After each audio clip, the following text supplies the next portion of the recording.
Good morning. Today, for our deep dive, we find ourselves in John chapter 18. Leading up to the passage today, we see Jesus, who has been arrested, now going on trial. He went on trial before Annas, the former high priest. Then he went on trial before Caiaphas, the current high priest. Then Jesus went on trial before the Sanhedrin. The Sanhedrin declared him guilty of blasphemy.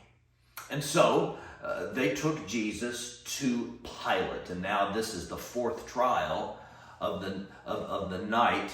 Jesus is on trial before Pilate. Now, Pilate was a Roman governor, and the Jews had to go to Pilate because they themselves could not execute anyone, and they very much wanted Jesus to die. In fact, that's exactly what it says in verse 31. Pilate said, "Take him yourself, judge him by your own law."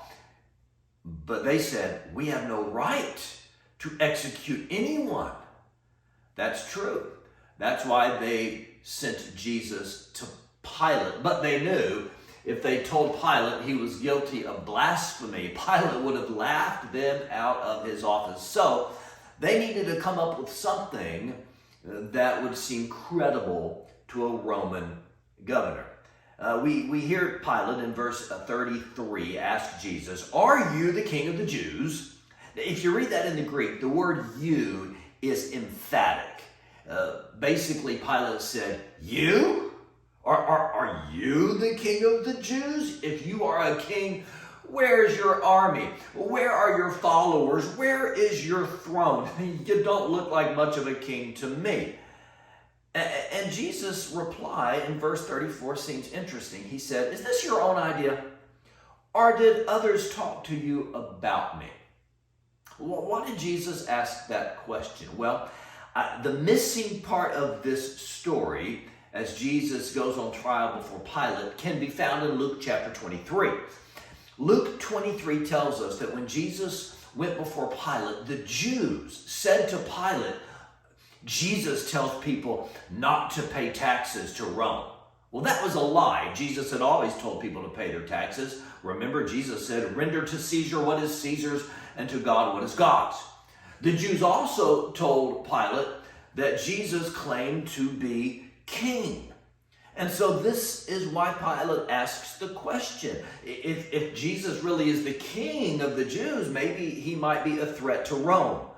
Which is why Jesus said this in verse 36. Jesus said, "My kingdom is not of this world." In other words, I am not a threat to you. Pilate figured that out pretty quick. In fact, at the very end of our passage, verse 38, Pilate says, "I find no basis for a charge against him. He's innocent. Why don't you let someone else go? Why don't we let Jesus go?" And the people said, "No, give us Barabbas, give us Barabbas." Pilate not only allowed Jesus to be crucified, but tomorrow we'll see in chapter 19 that he allowed Jesus to be flogged, to be scourged, to be tortured, to have a crown of thorns hammered onto his brow.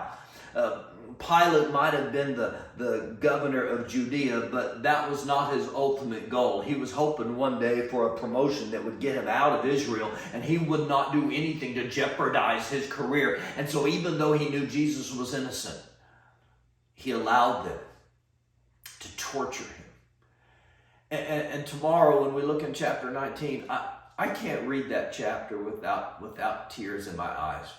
When I look at what they did to our Savior.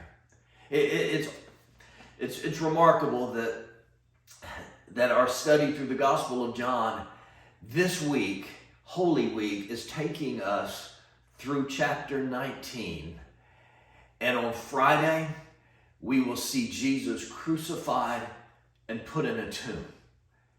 Then on Sunday, if you live in Huntsville, Alabama, or in Madison, or anywhere driving distance, I hope after we study the torture and the crucifixion, the death and burial of Jesus this week during these devotions, I hope if you can get to Willowbrook Church this coming Easter Sunday that you will be there, because I cannot wait to celebrate with you that Jesus Christ did not stay dead. He looks defeated in chapters 18 and 19, but he is victorious. And 3 days later, he arose from the grave.